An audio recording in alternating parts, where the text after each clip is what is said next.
Oh man, oh man, oh man, Broncos country. It feels so good. I cannot explain to you. It feels so good to be back after a long 3 weeks, an unexpectedly long 3 weeks, traveling to go see some family in the Middle East, in Jordan and Lebanon. We had some flight cancellations and some things we had to deal with. Um, but I'm so excited to be back, man. I appreciate you guys sticking with me. I had a lot more limited access to internet and a lot less expected free time during my trip to be able to really, put out some more updates. But I'm so excited to be back, and I'm back just in time for the Broncos' first preseason game, which we're going to be previewing. But there's also a lot of camp news and a lot of things I want to get to as well. I'll get to in future videos. But today, we're going to get right into the Broncos' first preseason game. Guys, if it's your first time tuning in, thank you. I appreciate you all so much. My name is Mark. I'm here with Marquee Sports, and I'm a local. I'm a native here of Denver, Colorado. So if you love all things Denver sports, the Nuggets, the Avs, and the Broncos, and also some fantasy football news, go ahead and smash that subscribe button. Like my videos. It'd be really helpful to the channel to get the algorithms up and cooking. So let's get into it. Guys, today the Broncos, I can't even believe it. It's like so mind-blowing to me that the Broncos' first preseason game is already here. It's going to be today, Sunday, August 11th at 11 a.m. local. And those 11 a.m. preseason games are always weird. They always kind of throw me off a little bit. I know we had one a couple years ago when we played the Bills, I believe. But anyways, I'm super excited for it. And there's so many different storylines. And of course, as you guys already know, Sean Payton had come out and said Jarrett Stidham's going to get the start for this week. And he already talked about Bo Nix getting the start for next week. And so we already know, guys, what it is with the quarterbacks, right? We get it. The quarterback competition is going to be huge. That's going to make the major storylines. And we're just going to have to really see how this plays out. Because at the end of the day, I think that the way that they're graded in the game against different opponents is huge. Now, what's really nice is that the Colts have said that many of their starters are going to play. Most of their starters are going to play at least, maybe a quarter or a certain amount of snaps. And I really hope that we get to see Bo Nix at least with one drive go up against the majority of the starters, because so many things get blown out of proportion. Like, for example, yesterday, right? J.J. McCarthy goes up against the starting Raiders defense, throws a pick, ill-advised. It happens, man. They're rookies. But then comes out once the Raiders took their starters out, he just blows up. He had a long touchdown pass. He had a second touchdown. He ends up finishing with what's having a really good game. But you always have to take into account that those are against backups, third, fourth stringers, maybe some guys that will make the team.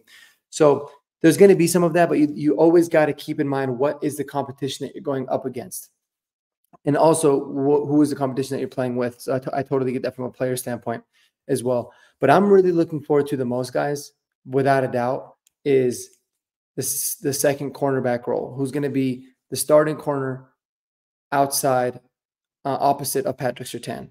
I think that it's going to be a really, really intriguing battle. I think it has been already with camp. But with Levi Wallace getting injured and opening up the opportunity more for Damari Mathis and for Riley Moss, I'm really excited to see how those two perform. Ideally, I said it on a previous video, ideally, I'd like to see Patrick Surtain not even play this game, right? I'd like to see Riley Moss on one side, Damari Mathis on the other, and let those two kind of battle it out and put some things out there on film against starting wide receivers, whether it's against Michael Pittman or against Alec Pierce or whoever it might be in the preseason moving forward. I'd like to see those guys up against legitimate competition. So we'll see how that's going to pan out. And I'm really back and forth when it comes to those two, because, Riley Moss, by all accounts, he's got a lot of talent. He was a Sean Payton pick. They moved up for him. So you got to think to yourself, okay, he's going to have the advantage. But I've seen some things. We've seen some things with Damari Mathis that is really, really promising. Last year was a hard year, but his rookie season, he showed a lot of dog in him, man. He showed that he's going to be really, really good. And then you sprinkle in a little bit of Chris Abrams-Drain, and then, Levi Wallace, once he gets back, it's not going to be too big of his preseason is not going to be too important for somebody like him. I'm intrigued to see. So that's probably the storyline I'm going to be looking at the most. Obviously, Jonas Griffith going up against Cody Barton is going to be really intriguing. The starting center role between Wattenberg and Alex Forsythe is going to be something to keep an eye out on too. And this running back rotation, right? How is it going to be starting? How deep into the games are guys like Samaje Perine playing? Julian McLaughlin playing? How does Blake Watson look after not really having a by all accounts, a really good camp. I mean, he started on the NFI. I get that. But what's that going to look like? And probably the second most intriguing storyline, actually, now that I really think about it, is going to be Devontae V, right? I haven't really been in tune with actually watching practice, training camps and seeing the live updates, but I've really tried to catch up and see what people are saying. And guys, y'all know Devontae V has been tearing it up in camp. That one-handed catch was really cool.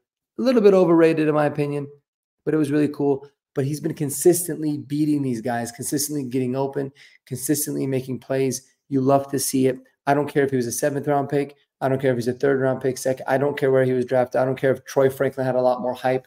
If this guy's better than Troy Franklin, he should be playing. He should be getting some playing time. And he's been doing it against a lot of the Broncos starters. So he's been playing really well. But we got to see it translate into a game. We have to. There's been so many situations in the past where players have looked great in camp, but then in the games, they don't really look all that good.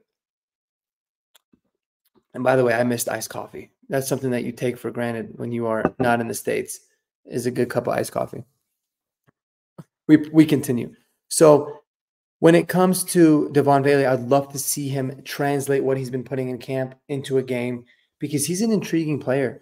When I was looking at him and when I was doing some work on him after we actually drafted him, right, there was a lot of things to like. There was a lot of things to not like, and I didn't really have the highest expectations, but there was some intrigue there for sure with him because of the size, because of the kind of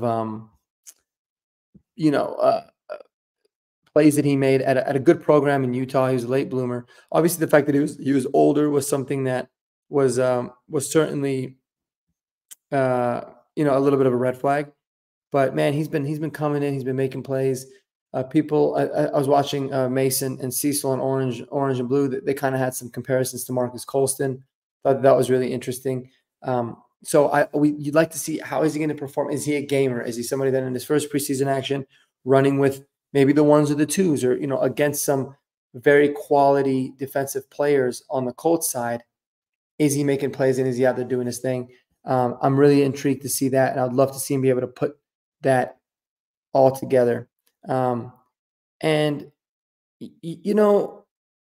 the defense too, is how's John Franklin Myers going to look, right? How's that D line going to look? What's the depth of that defensive line going to look like too, right? That's something that once you get into the 3rd and the 4th quarter and you got a lot of these, 3rd or 4th stringers in, that's something to really look at.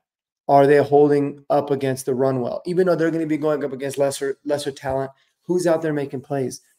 Which players are going to be out there, shining a little bit, especially in those positional groups where we lacked a lot of depth last year. That's something that I'm really going to be interested to see. The safety position, right? JL Skinner is going to have a phenomenal opportunity to really, win a starting spot on this team with Caden Stearns recently being cut with injuries and all that. So it's going to be there's a lot of fascinating news. There's a lot of fascinating things that we're going to break down, and we are certainly going to break it down immediately after the game. So we'll have a second video that's going to drop here later today. But I really just wanted to make today's video because I missed y'all, man. For real, I missed being here. I missed making videos consistently every day for Broncos country. And if it's your first time on the channel, I appreciate you guys. Watch some of my other videos. Let me know your thoughts, but interact with me on the comments. Let me know what you think about the various topic of videos that you guys are watching, because I'm always trying to become better as a YouTuber, quote unquote, as well, even though, this is something that is very, very new. It's a very new channel. So I appreciate you guys riding with me. Let's go Broncos. I'm super pumped about this game. And let me know in the comments, what are you guys looking forward to the most going into this game? Let me know what y'all think. I appreciate you guys. Mile high salute to each and every one of you guys. And as normal, peace out.